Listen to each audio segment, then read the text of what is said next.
मानवी आयुष्याला गुणदोष टळलेले नाहीत, परंतु आमचं अंतर्मन आम्हाला सांगत आहे की काहीही असो, तो आपल्यासारखाच तत्वनिष्ठ आणि सत्यवचनी असेल हे मात्र नक्की। सत्य, मूर्तिमंत सत्य, सत्यवान।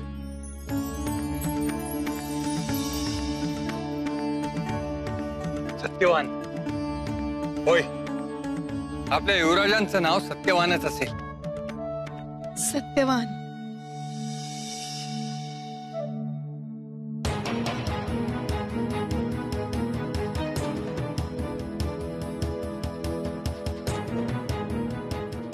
आपल्या आयुष्यातला सगळ्यात सुंदर काळ आता सुरू होतो। या राजवैभवाचा स्वामी जन्माला येणार आहे।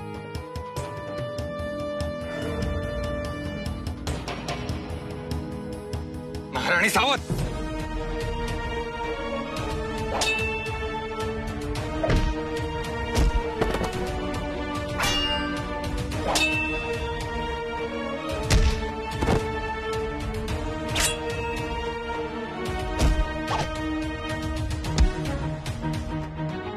अमात्य उग्रसेन वीज दिसत नाहीये, पहारेकरी दिसेनासे झाले। खात महाराणी खात। नक्कीच शत्रूने फार मोठं षडयंत्र रचले महाराज। थेट आपल्या दालनापर्यंत पोहोचून आपल्यावर हल्ला केलाय म्हणजे। उग्रसेन सुखरूप असेल ना?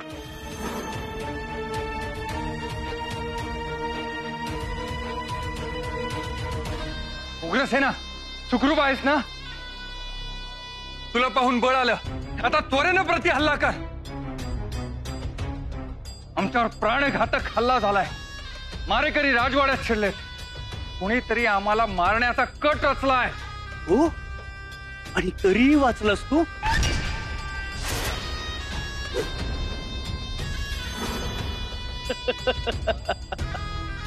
आता नाही वाचणार। म्हणजे तूच नख लावलेस विश्वासाला? जिवारी घाव घातला सुग्रसेना, विवेकाची साथ सोडलीस। परिणामांना तयार रहा। चला महाराणी, आता आपले आपण।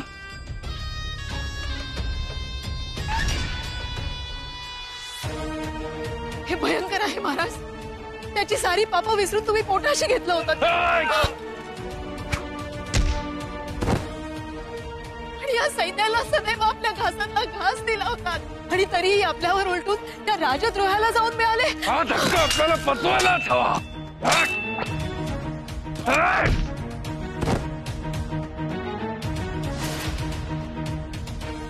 महाराज, वेदना असह्य होत आहेत महाराज। आम्ही जाणतो आहोत महाराणी।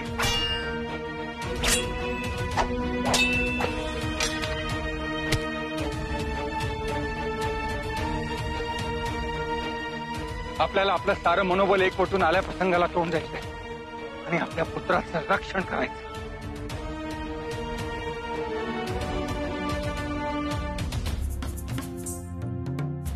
उग्रसेना,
अरे पकडा त्याला!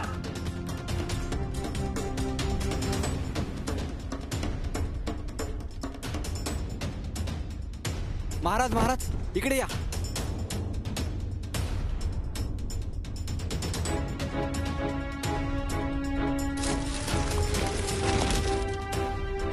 महाराज, हा भुयारी मार्ग तुम्हाला सुरक्षित जागी पोहोचवेल.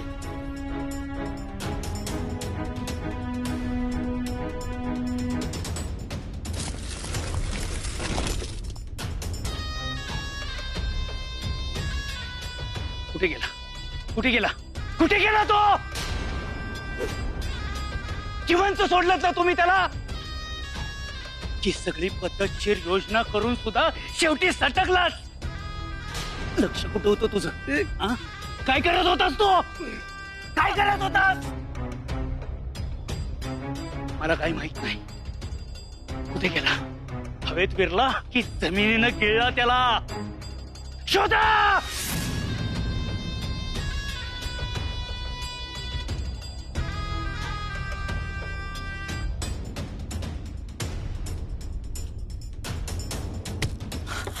महाराज सांभाळून.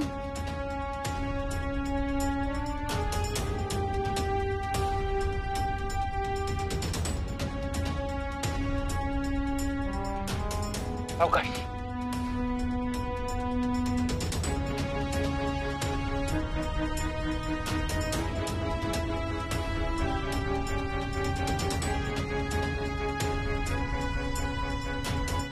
हा भुयारी मार्ग आपल्याला कुठे घेऊन जाणार आहे? महाराज, ही गुप्त भुयारी वाट आपल्याला सुरक्षित ठिकाणी घेऊन जाईल एवढं नक्की. आणि आपल्या बाळाला धोक्यापासून दूर. अवकाश. या. महाराज सांभाळ.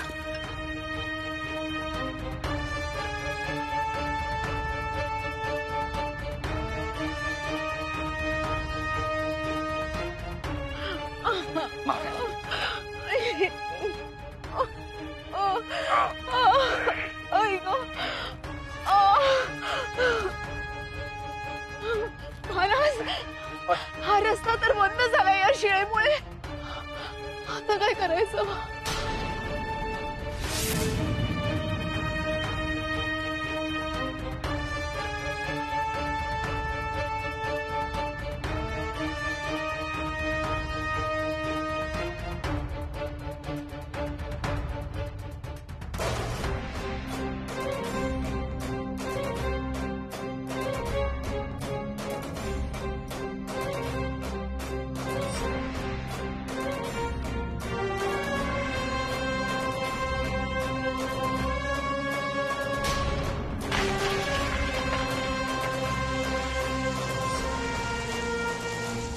खूप प्रयत्न करतोय.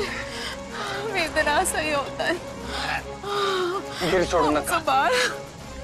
राणी, धीर सोडू नका. या या. वाट मोकळी झाली.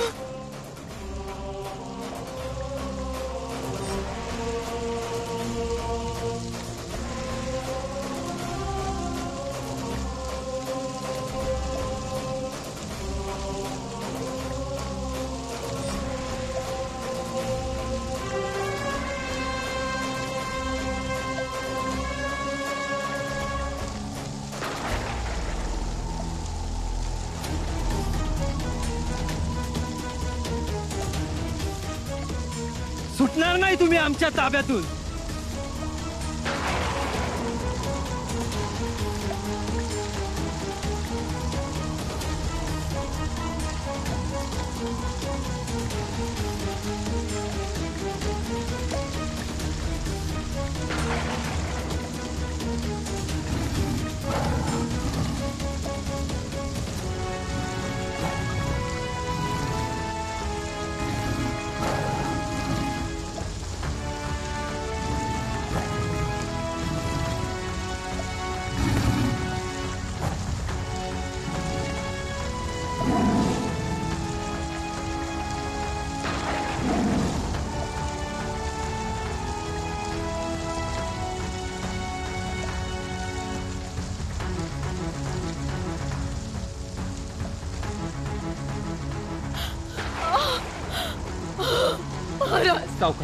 एकही पाऊल पुढे टाकणं आता शक्य नाहीये. आमचे प्राण आता इथेच जातील. महाराणी बस बस थोडंच अंतर. आपल्या बाळासाठी आपल्याच माणसांनी आपला घात केला, परंतु हे अरण्य आपली साथ देईल आणि आपल्या बाळाला कवेत घेईल.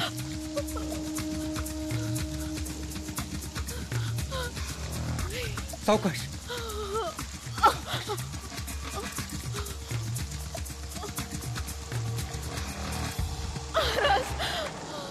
आता नाही चालता येत. थोडा वेळ.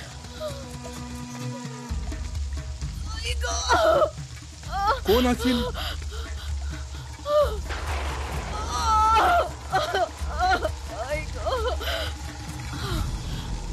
महाराज, महाराणी,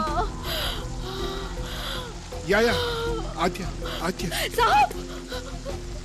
घाबरू ना, माझं लेकरू असेल ते. जा लेकरा जा.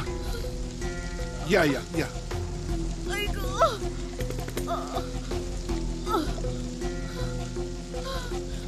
सावकाश. देवली मायो, देवली मायो, देवली मायो, यही गे सरी सरी, यही सरी सरी. महाराणी धीर सोडून आपण सुरक्षित पोहोचलो. धीर धरा.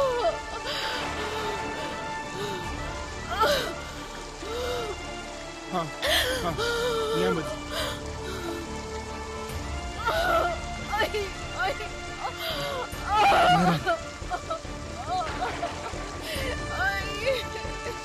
महाराज, काळजी ना, महाराणीचं कृप असे आहेच. कळी तुम्हास मी काय म्हणीच, महाराणीचं कृप असे आहेत आहेत. महाराज, महाराज, महाराज, महाराज, महाराज, इथे इथे बस. अच्छा अच्छा बस. काळजी ना.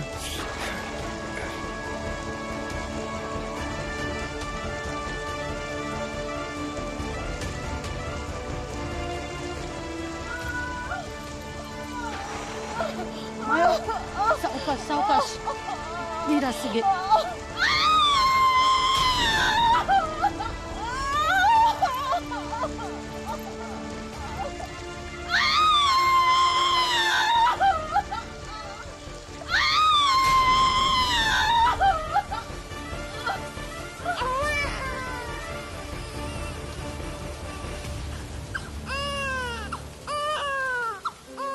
झाली सुटका.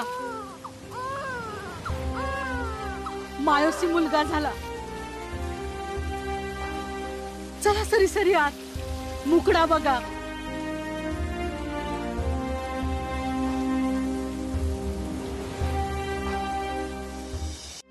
महाराणी. आलात महाराज. होय. अखेरीस आपला पुत्र आला या जगात. लढत झगडत शत्रूला मान देत आला. परंतु आम्ही फार थकलो आहोत महाराज. इतक्या थकलोत की डोळे उघडून त्याच्याकडे पाहणं देखील शक्य नाहीये. तुम्हीच घ्या त्याला उराशी आणि सांगा आम्हाला कसा दिसतो आपला पुत्र. होय होय. काय झालं महाराज? सांगा ना, कसा दिसतो आपला पुत्र.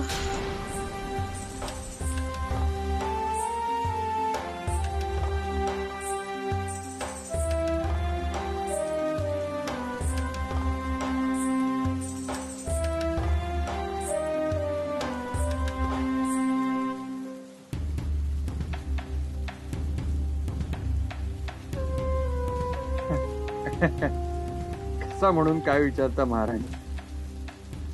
सूर्यकुलात जन्मलेला आपला पुत्र अगदी बाल सूर्याप्रमाणे तेजस्वी आहे. आपला पुत्र त्रिखंडात नाव कमावणार यात शंकाच नाही. खरंच महाराज, जीवन सार्थकी लागलं आज. परंतु आपलं सारं काही हिरावून घेतलं गेलंय. राजमहालात जन्माला येणारा आपला पुत्र इथे या रानात जन्म दिलाय आम्ही त्याला. इथे काय आहे त्याच्यासाठी? त्याच्या संगोपनाची, विद्याभ्यासाची सारी सिद्धता केली होती आपण. आता काय असेल त्याचं भविष्य आपण वगळता कोण आहे इथे त्याच्या साथीला? या जंगलातली क्रूर श्वापद, राजधानीपासून दूर, सिंहासनापासून दूर, या रानातल्या अंधारात लपत मोठा होणार आहे का आपला युवराज?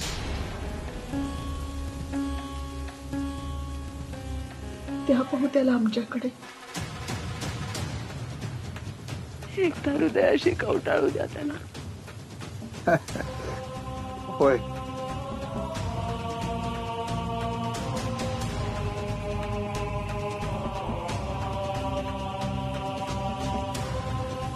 द्यायची.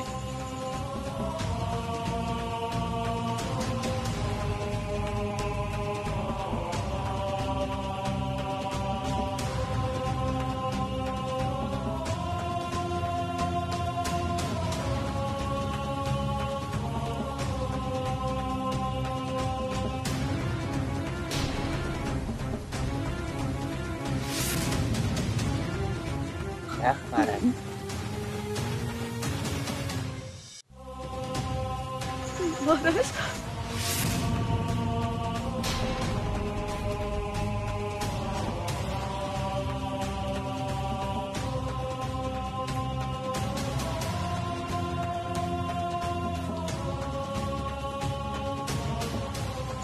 हे काय महाराज? तुम्हाला दिसत नाहीये का? होय महाराज, आमची कितीही इच्छा असली तरी हे कटू सत्य आम्ही आपल्यापासून नाही लपवू शकत. आम्ही दृष्टीहीन झालोय महाराणी, दृष्टीहीन. नाही नाही महाराज, नाही. दुर्दैवाने हेच सत्य. राजवाड्यात आपल्यावर हल्ला झाला त्यावेळी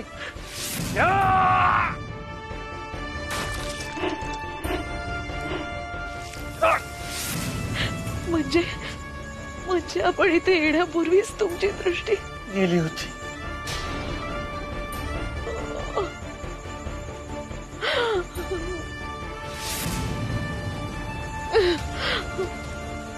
म्हणजे तुम्ही आपल्या पुत्राला पाहिलंच नाही?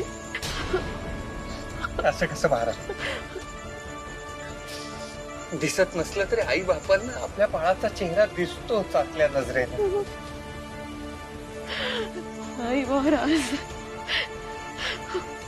कुठल्याही संकटापेक्षा हे संकट फार भयंकर आहे. आता कसं होणार आपलं? कसं होणार सत्यवानाचं?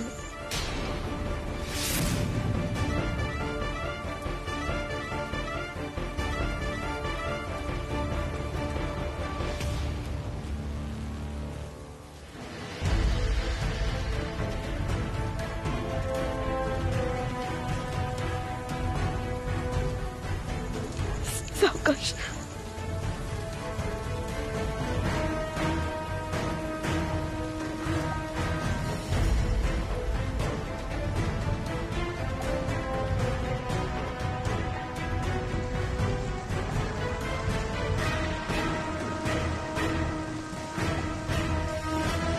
नाही महाराणी, आपला पुत्र, आपला युवराज एकटा नाही.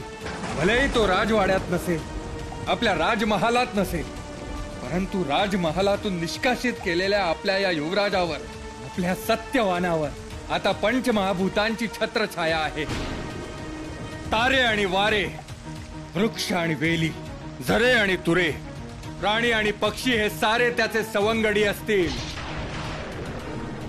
ही कुटी आज त्याचा राजमहाल आहे आणि त्याच्यावर होणारे संस्कार हेच त्याचे अलंकार आहेत. हे आदिम अरण्य हेच त्याचे साम्राज्य आहे आणि तो इथला अनभिषिक्त सम्राट आहे. त्याची ओंजळ आनंदानं भरून ओसंडणार आहे. नियती त्याला कधीच एकटा टाकणार नाही.